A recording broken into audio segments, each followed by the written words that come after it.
What up, y'all? I'm back with another review, and I'm here to review the newest studio album from.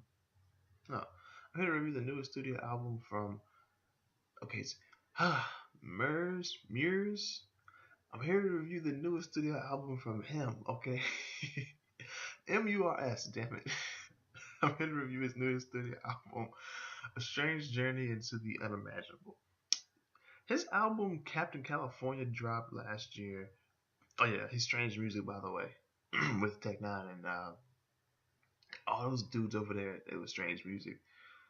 He's from South Central LA. Okay, I didn't know that about him. He's been doing this since 1996. All right.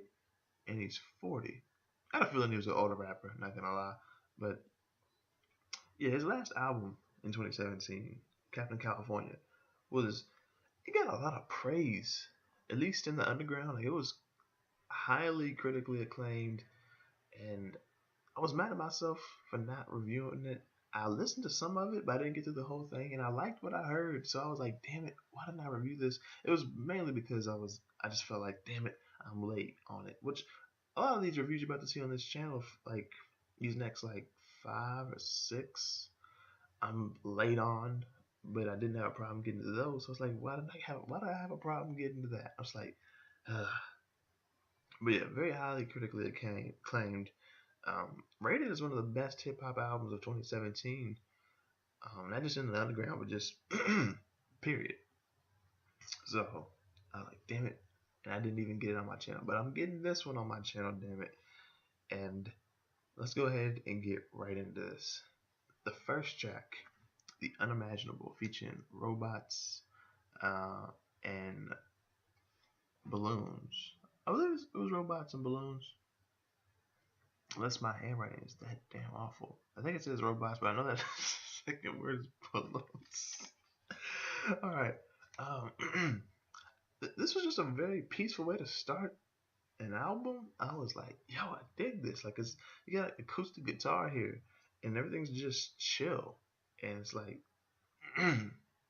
he's saying, like, yo, I've been through some stuff here. Like, he gets very personal and deep on this album. I'll let you know that right now. It's one of my favorite tracks on here. Like, the next track is one of my favorite tracks on here, Melancholy. Or he's saying like, yo, I'm not depressed, but I'm not necessarily happy. I'm just here, and that's okay. I was like, all right, Melancholy. I'd rather listen to this Melancholy than that new My Dear Melancholy. No diss to the Weekend. I'm just saying I'd rather listen to this one track than that new Weekend. Goodness. Track number 3, Midtown, featuring John. Is that Savez or is it Gavez? Because actually, I scribbled right through the first letter. But yeah, Midtown.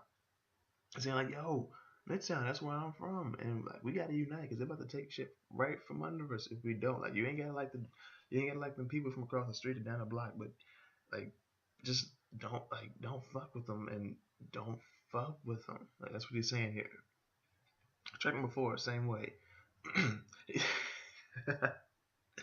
It's a funny track because he's saying like, yo, the way your family and friends feel about me, like it's a negative way that they feel about him. Um, I can't remember the details and the examples like off the top of my head, but they just don't really care for him. And he's saying like, yo, tell your friends and family I feel the exact same way.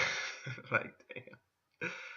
Track number 5, Powerful. Y'all right here, he's just saying like, yo, I'm here to uh make and I'm here to make and spit something powerful. I'm here to read things that are powerful, like and listen to something that's powerful, or give you something to listen to that's something powerful, like what he grew up reading and listening to, like listening to Ice T, Ice Cube, um, the Panthers, and everything. So yeah, and he didn't diss Michael Jackson. He just said like, I was listening to Thriller, like that pop shit was just filler for me. That's what he said. Check number 6, G Lollipops, featuring Fashawn, and Prot. Yeah, Prot, Prot. I'm not gonna lie, it's a bit of a wonky sort of banger with a lot of wordplay. That's what it really was. Actually reminded me of Feel the Same Way track number 4. Like Not like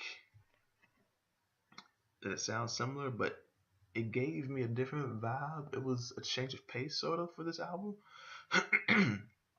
So yeah, track number seven is cool because he talked about it was a superhero pool party. That's the track title, and he said, well, he talked about how all these dudes from like like, all the comics and shows and movies, like they were all at this pool party except for Black Panther and Spider Man, because fuck them. Even though that's his daughter's favorite superheroes. Like when he asked, "You want to hear the time about Daddy had a superhero pool party?" and she said, "Yeah."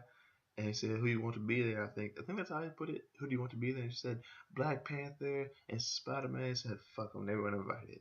And towards the end, he's like, "Yo," or she's like, "But Spider Man and Black Panther, they're all great." And she said, "What did he say?" Nah, fuck them. And then she started laughing. I was like, "Yo, god dang." Check number nine, a lean story. You know, he told me about his first time experiencing lean. Scissor, the purple drink, and he talked about how I think he was down in Texas. I don't know if it was Houston necessarily, but he said he was getting put on to Pimp C and DJ Screw. I was like, fucking yes. Get put on to that Pimp C and DJ Screw. You keep doing that, damn it. Everybody get put on to Pimp C and DJ Screw. Rest in peace to both of them.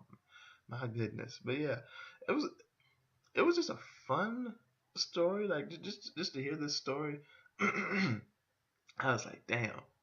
It doesn't sound necessarily similar to lean stories I've heard had, but just the fact that it's a lean story, I was like, yeah, that's dope. Now, track number 10, Lo-Fi Nights. Here, he's it's not depressing at all, even though he said like feeling suicidal, but keeping a level head and just um living lo-fi nights. Lo-fi nights. We live in lo-fi nights.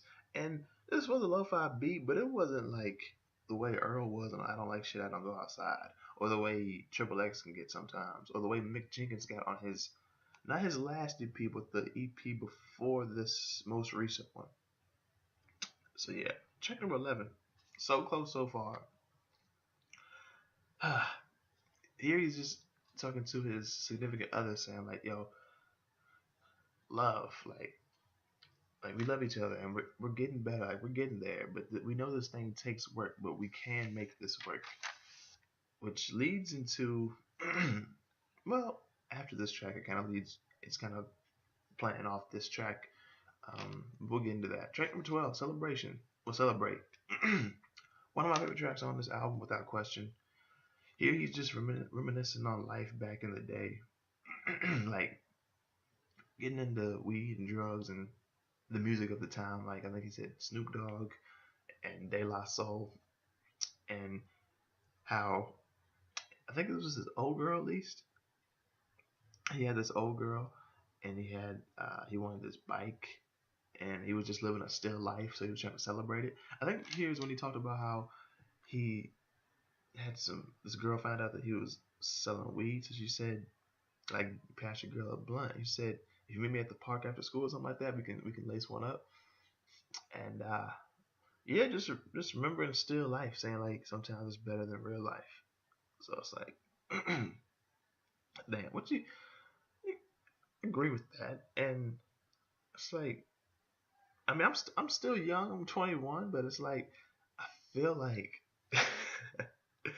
if I could go back to like being 15 or 16 again, hell, just being 4 or 5, like the youngest um age I remember being, like remember being alive at that time, 4 or 5. Like if I can go back to that, and just live a still life, which I still do. But if I could just go back then, I'd just be just chilling, still doing the stuff that I did, but just chilling a lot more often. Like,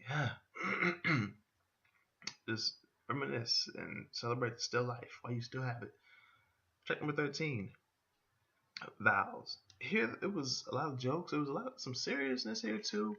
A lot of promises and a lot of memories, all being talked about here. Um, with his wife and to his wife, like saying like It's kind of like my vows again written down in a hip hop song, and it kind of like I said, it plays off that track number 11 with "So Close So Far," and I was like, yo. Murs is one of those rappers, kind of like Odyssey, like he did on the Iceberg, and a few artists, other rappers who can make song, I guess love songs if you want to call them those. Just make songs to their significant others, and I don't think they sound fucking cheesy. Like that shows you how well. I'm not gonna say it shows you how talented he is, but it shows me how diverse he can be, at least for my listening experience, because he can make songs that by his significant other, whether male or female, which it is a female here, for Murs, shows me this dude is like a complete fucking package. Like, yo, he can be alternative, he can be straight up hip hop, he can be funny with storytelling. He's like a full fucking package. Like, I'm glad I reviewed this album. I think this album was longer than 13 tracks, maybe. But yeah, this is like one of the best hip hop albums that I've heard so far this year. I'd give this like a all honesty, I give it like a 7.25 to a 7.5 out of 10. If you've heard this album, go ahead and let me know what you think about it in the comment section below and what you think about my review on it. And if you haven't heard this album, I definitely recommend that you check it out. I'll leave the link to it in the description below that you can stream it. And be sure to hit the like button if you like this review, share the review, subscribe to the channel if you're new and you like the content that you see. Check the description so you can see my everything from social medias to my PSN to, well, just everything. And that's pretty much it. Thank you for watching, and I will see y'all next time.